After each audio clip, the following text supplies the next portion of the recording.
Welcome to a very, very important episode, because we are going to talk about a very important topic, which is the topic of embryology and comparing it with the Quranic discourse and scientific discourse. Embryology means it's the study of the development of the human being, the early stages of human being in the womb of the mother, for those who don't know. The beginning of a human being. Yet in the Quran it's clearly described 1400 years ago. Surah Hajj, chapter 22, verse number 5, and Surah Mu'minun, chapter number 23, verse number 13. And certainly did we, God, Allah, create man from an extract of clay. Then we placed him as a watery bit of semen in a firm lodging. Then we made the watery part of the semen a creature that can attach. Then we made the creature that can attach a chewed matter. Then we made the chewed matter bones, and we covered the bones with flesh. Then we developed him into another creation. So blessed is Allah, the best of creators. This is just some crumbs. And this is the Muslim translation, remember, not my translation. I don't approve any Islamic translation, but yet we will use it. وَلَقَدْ خَلَقْنَا الْإِنسَانَ مِنْ سُلَالَةٍ مِنْ طِينٍ ثُمَّ جَعَلْنَاهُ نُطْفَةً فِي قَرَارٍ مَكِينٍ ثُمَّ خَلَقْنَا النُّطْفَةَ عَلَقَةً فَخَلَقْنَا الْعَلَقَةَ مُضْغَةً فَخَلَقْنَا الْمُضْغَةَ عِظَامًا فَكَسَوْنَا الْعِظَامَ لَحْمًا ثُمَّ أَنشَأْنَاهُ خَلْقًا آخَرَ فَتَبَارَكَ اللَّهُ أَحْسَنُ الْخَالِقِينَ. Translation: Verily we created the man from a product with earth, then placed him in a drop as a drop of seed in safe lodging. Then we fashioned the drop into a clot, and then we fashioned the clot into a little loom. Then we fashioned the little loom into bones, and then the bones, then we close the bones with the flesh, and we produce another creation. The Quranic claim here that the sperm of the man, which is the drop of semen, will transform into a clot, and this is what he mentioned here, the word nutfa. The nutfa mean, Give us some information about the nutfa. It refers to sperm. but by what they say, and this translation in front of us, they just prove to us that Muhammad is a false prophet. Allah has created you from a sperm drop. The human being is not created from a drop of sperm. The human being is created from one sperm, not a drop, because the woman egg will be fertilized by one semen, that not by a drop, and this fluid is a semen. But the human being is not created from a drop of semen. The human being is created from the woman egg and the man sperm, and not a drop. The sperm within the semen meets with the egg. The difference between semen and sperm is that the semen is what contains the sperm. If we go in the Quran, we will find the following, and this is an obvious, clear mistake in the Quran. How Allah He makes such a mistake in His God, that He created us from a sperm, and He made the sperm transform into a clot of a congealed blood. We made the sperm into a clot, not sperm and then a clot. So what does the word alaqa actually mean? It's a blood clot. Blood clot. That's an alaqa. And the clot is what? Is made from a congealed blood, which means a dead blood. Generally it means that it's blood that is jamid, that is quite solidified.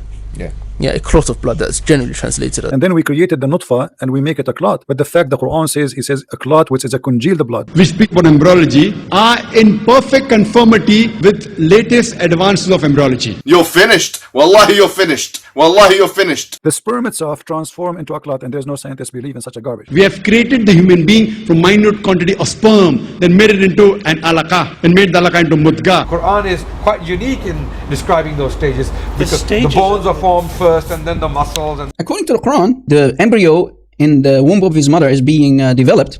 We see that you have a lump of flesh, then you get the bones, so it becomes bones, so the flesh becomes bones, and then the bones are covered with flesh. Do you see it? And then the congealed blood became a lump, and then bones, and then we close the flesh by the bones by flesh. the human embryo, that in the 7th week the bones are formed, and immediately after that the flesh is formed, and the bones are clothed with flesh. So let us see if this is true, guys. Let us see if this is true, all right? We speak about embryology are in perfect conformity with latest advances of embryology. Crook. Wallahi, you're a crook. You are a crook. Modern science explains that the mesoderm, right, you have a tissue, basically layers of tissue. The mesoderm is responsible, which is this stuff here that you see here. It's the tissue, right, which is responsible for forming tissue such as flesh and bones. So this layer, this part here, is responsible for forming tissue such as flesh and bones. This layer, so this mesoderm layer, develops the flesh and bones simultaneously. The Holy Quran not only stated the specific sequence of events that can lead to embryo creation, that during embryonic development, the bones are formed first and then the flesh of muscles. We speak about embryology are in perfect conformity with latest advances of embryology. What? At the same time, flesh and bones are developed. So modern science destroys the Quranic claim. As we mentioned, one error destroys Quran, destroys Islam, cripples Islam, and proves that Muhammad is nothing but a fake prophet. Surah Nahl, chapter number 16, verse 43, and Surah Anbiya, chapter number 21, verse number 7, which says, if you don't know, if you're in doubt, ask the person who's knowledgeable. Right. And these are forming simultaneously with each other. Right. Simultaneously. Simultaneously. So no, you don't get the bones first and then tissue, which is flesh that covers the bones. No, bones and flesh are developed simultaneously when you have a baby. Muslims, the Quran is wrong about the embryology stages. That during embryonic development, the bones are formed first and then the flesh of muscles. What the hell is this? A'udhu billah. All of the creation kind of happens, the creation of the hearing, etc., fashioning of the bones and clothing of the flesh. It all happens simultaneously. In the 7th week, the bones are formed, and immediately after that, the flesh is formed. It all happens simultaneously. If we have a Muslim parent, a mother or a father, let's say the father, imagine if your wife is pregnant. God forbid, if she gets a miscarriage and she loses the baby at this stage that you see here, the highlighted stage, the bones, then we can say, congratulations, Dad, you just became father to a skeleton baby. There is no flesh. Can you imagine, guys? Look at this guy. Is the fact that the Quran, a book revealed in the 6th century, described this intricate process so accurately all those years ago. People that are trying to promote Islam as to make it scientific friendly or science friendly. So no, chapter 23, ayah 14 is garbage, is comic. It's man-made, brother. Man-made, brother, yes, man-made. There are no embryological details of any consequence in the Quran. But let us see where Muhammad plagiarized this from. And to speculate that Prophet Muhammad, peace be upon him, must have learned that from someone else. Here, from this guy. From Galen, a Greek scientist who lived 1900 years ago, which is 500 years before Islam. Let us see what Galen said. Galen, 500 years, claims that Hippocrates and Aristotle, which came before him, Aristotle also describes the emergence of bones and muscle. He claims that they were wrong, right? They also made claims, and this guy claims that they were wrong. Galen says water, which is sperm, nutfa, right? Sperm, water of the man, the sperm of the man, and the sperm of the woman, yes. And this sperm becomes menstrual blood, dead blood, congealed dead blood, blood clot, which is dead blood. So from menstrual dead blood, you get living tissue, flesh, and then this flesh becomes bones first. And then this guy says, after the bones being developed, then the flesh grows around the bones. Wrong. You see? Copy paste. Do you see it? I mean, those stages are quite peculiar to the Quran. We have seen the evidence. You cannot escape anymore. You're finished. A'udhu billah. So first you get the dead blood clot, and then from the clot you get a lump of flesh, and that flesh becomes bones, skeleton baby, and then the bones are covered with flesh, exactly like Galen. I mean, those stages are quite peculiar to the Quran. Copy paste, brother, plagiarizing. Galen is wrong, Allah is wrong, Muhammad is wrong. And to speculate that Prophet Muhammad, peace be upon him, must have learned that from someone else. How did Muhammad get access to the work of Galen? That's the $1 million question. How? There was a Aramaic speaking guy by the name of Sergius of Rushina. He was an Aramaic speaking Christian who translated 26 books that were written by Galen. So Sergius of Rushina was translating the Greek into Aramaic. So now we have the work of Galen in Aramaic, and we know that Aramaic was basically like the Greek and Aramaic, or basically the languages like English of today in the Middle East. How would a desert nomad know that? So what happened? Sergius, he came from Turkey, right? Do you see it? He lived here in Turkey. He moved with his family and he took his translated work of Galen with him to Persia. So we have the Aramaic translated work of Galen now in Persia. So there was a medical school in Persia, in the area called, or city called, Jundi Shapur. So Galen's work, now translated into Aramaic by Sergius, reached this school in Jundi Shapur in the 6th century. So here, the work of Galen is started to be taught from in the Aramaic. As you see, many people have been graduating in this Jundi Shapur medical school, and they got graduated and became doctors, including a guy whose name was Al-Harith ibn Qallada or Qalda. Allah sallallahu alayhi wa sallam took it from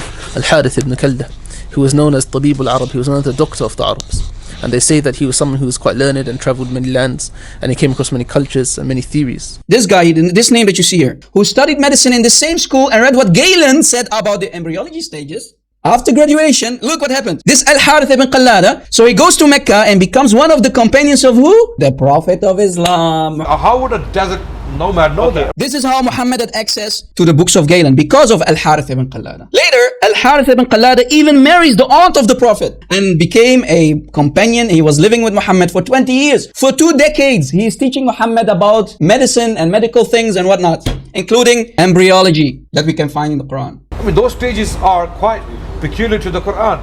Quran says in Surah Tariq, chapter number 86, verse number 5 to 7, that does not man know from what is created? He is created from a drop coming forth from a space between the backbone and the ribs. Ibn Kathir, he said clearly that the baby is created from a gushing fluid, chapter 86, verse number 6 and 7. What does the Quran mean by saying the human beings have been created from a drop coming from a space between the backbone and the ribs? He created you from water gushing forth, meaning a sexual fluid that comes burst forth from the men and the women. Thus the child will produce by both of them. And then proceeding from between the backbone and the ribs, meaning the backbone of the man and the ribs of the women. So the God of the Quran claimed that women and men, both of them, they produce sexual fluid, and that caused the baby to come to existence. And the sexual fluid come from the backbone of the man, as you see, and the ribs of the women. The human beings have been created from a drop coming from a space between the backbone and the ribs. Galen did not know that women have eggs. So he was wrong, and he thought that women have sperm. This is this Galen here. So Muhammad got it from him, and Muhammad also was wrong in the Quran, right? Remember, nutfa, because Muhammad thinks that women have sperm like men, gushing out from the necklace area, right? The necklace area of the woman and the backbone of the man. Lord have mercy. So Muhammad and Galen, they believe that women and men have sperm. And Professor Keith Moore said that this information in the Quran cannot come from a human source. The author of this Quran has to be Almighty God. Listen to me. We have the evidences. You don't believe?